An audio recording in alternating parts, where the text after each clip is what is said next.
পৃথিবীর প্রথম আজান সেটা কে দিয়েছিলেন, কোথায় দিয়েছিলেন, আর এই আজান কোন দেশে শুরু হয়েছিল?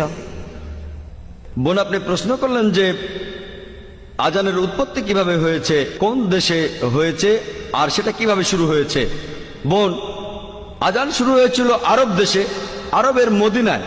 আর সহিহ হাদিসে উল্লেখ করা আছে যে মদিনায় মসজিদ তৈরি করার পর নবীজি এবং সাহাবারা সালাতের ব্যাপারে আলোচনা করছিলেন, কিভাবে মানুষকে আহ্বান করা হবে।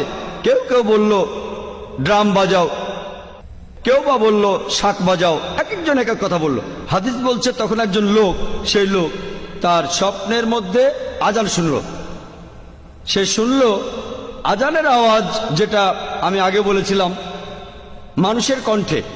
খবরটা তখন নবীজির কাছে পৌঁছে গেল, আর নবীজি বললেন সে যে কথাগুলো শুনেছে সেগুলো শুনতে খুবই ভালো লাগছে, আর সালাতের জন্য মানুষ